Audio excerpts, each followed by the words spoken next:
hours and hours of filth, tedium, and repetition. If there's any downside to the whole backyard DIY engine rebuild refresh thing, it's this. What can I tell you? This is, you got to embrace the suck, right? I know right away. Stop you guys in the comments right now. Just haul it all off to a machine shop. Let them hot tank it. Listen, not everybody has that option. Not everybody has a machine shop local to them. Not everybody has the extra scratch.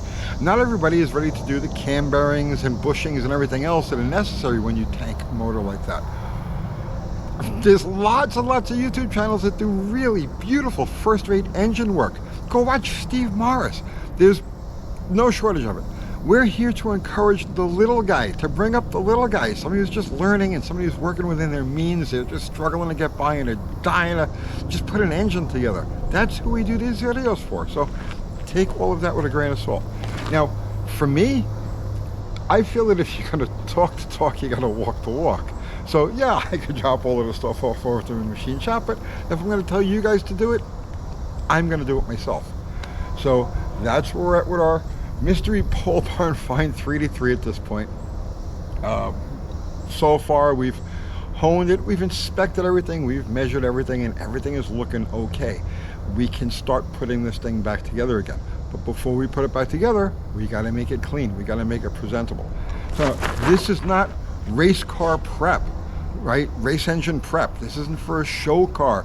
This isn't for, you know, a customer. This is something that you're doing on your own, on a budget, and you're just trying to save a basic engine.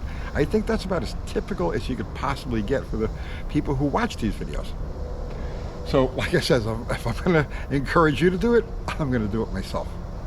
And that's what I've been doing all morning, and I'll probably be doing for hours and hours to come. But it's okay. It's a Zen thing. It gives you a chance to bond with all your stuff. You can inspect it closely as you clean it. You feel every little bit of it. You know, you bond with the thing. So maybe there's an upside to all of this. So I'll bring you up to speed real quick. We've been hitting it with the wire wheel on a drill.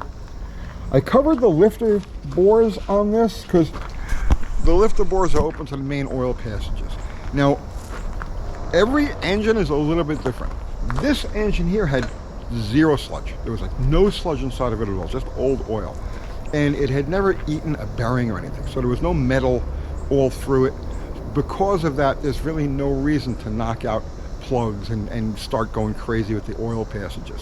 So all I did here was just keeping the fuzz from falling down into the lifter bores. I left the oil pressure sending switch in place so that nothing would get in there. And when we're done cleaning all of this, all of those passages are going to get squirted with gas and then blown out with compressed air. So I'm not worried about it. But again, your results may vary. If you've got an engine that's sludged up inside, or if it had ever eaten a bearing or a lifter or anything like that, yeah, 100%. Every oil passage has to be gone through. We can save that effort on this particular engine. So, working the wire wheel around it, knocking off the sludge and the old paint. We're not going to go crazy with this. We did a whole video on how to properly paint an engine. One of our more popular videos got like over 500,000 views. How to make a really pretty, long-lasting engine paint job. We're just going to spray bomb this. Dr. Art hit the cylinder heads with Tractor Supply Red, so we're going to just do the same thing on this block here. We'll knock off all the loose stuff, get all of the oils off of the block, and then we'll spray bomb it. So tedium, lots of time with that thing. And what I do is I break it up. So what I'll do is I'll wire wheel on the motor for 20 minutes, a half hour, and then I'll put that down and I go over to this. So this is a setup I've had forever. It's a TV dinner tray with a bench grinder mounted on top of it. So this way, when you have to make a mess, you don't have to do it in the shop. You don't want to blow crud and rust and everything all over everything, so you bring it outside and blow the crud and the rust into the great outdoors, where it has less of an impact. So I go back and forth between the block and other bits. pistons, light touch on this, you know, you don't want to go crazy. That's something I got to stress too, to a lot of you guys who are just starting to do this. Cleaning cast iron parts, especially cast iron parts, but aluminum parts also, you can use a wire wheel. Wire brush, wire wheel, it's fine. A lot of guys you'll see will try to use those as abrasive cookies and stuff like that. And do not ever touch a machine surface, inside or outside the engine. Do not ever touch a machine surface with one of those cookies. They're bad news. They especially aluminum. Don't ever hit a piston with those. They eat right into it, and they'll even eat into cast iron too if you're not careful. So use wire wheel, use a fine emery cloth, but don't stay away from like the abrasive, you know, cookies. Not good for this. So I said I'm just going piece by piece, bit by bit, taking the rough stuff off of it. Everything needs that final cleaning with gasoline and brushes. But first we clean everything preliminary.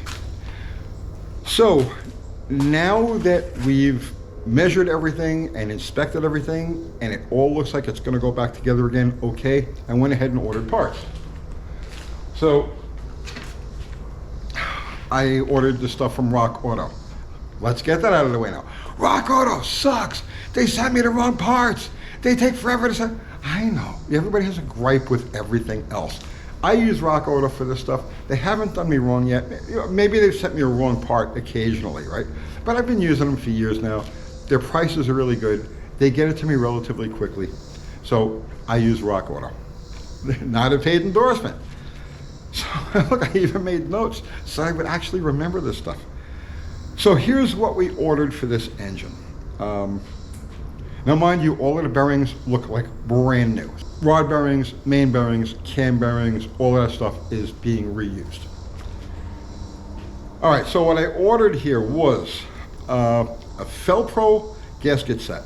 So this is a full gasket set. It's going to give us our 2 head gaskets, valve cover gaskets, timing chain gasket, front and rear seal, fuel pump gasket, oil pan gasket, and yeah, a bunch of gaskets. And that was $55.79. Now, this engine, 383 HP motor, comes with a windage tray, so it requires 2 oil pan gaskets. We had to get a second oil pan gasket for $8.60. So that covers all of that. The kit does not come with an intake manifold gasket. So this uses a Valley pan gasket. So we had to order that separately, and that's $18.55. We ordered a set of cast Hastings rings, just direct replacement for what was in there, 4 1/4 bore, and they were $33.79 for the set of 8. Ordered a timing set. So this engine, according to the book, calls for a double roller timing chain. I almost always, unless it's a race engine, a real high performance engine you're going to step on, I almost always use a single roller timing chain because they take less power. Bill Jenkins actually used to run single roll timing chains in his pro stock motors back in the day, the small block Chevys. So I ordered a single roller timing set for it, $42.79. And a core plug kit for $4.31.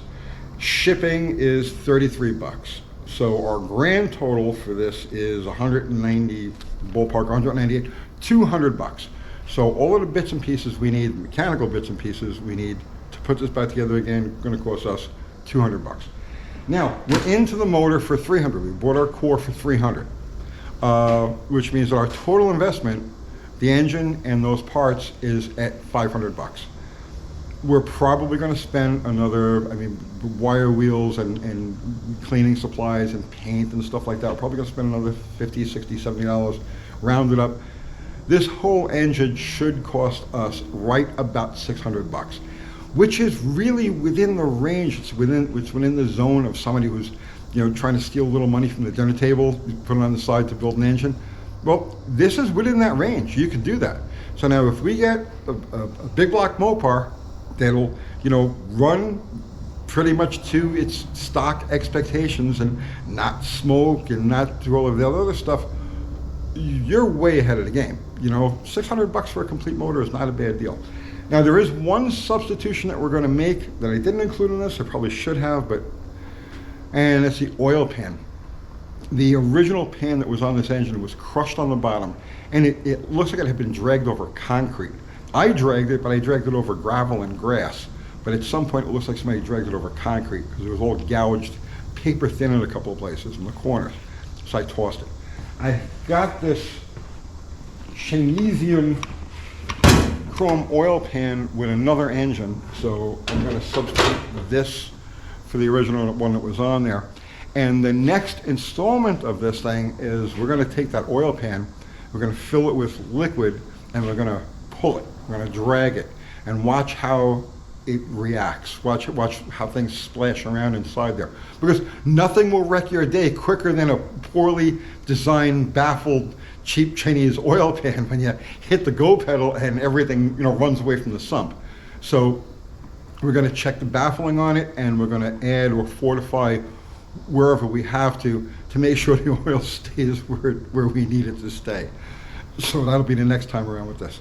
In the meantime, I have, for better or worse, I have many hours of drudgery and cleaning and filth ahead of me. So I am going to just go ahead and embrace the suck, and I'll see you tomorrow.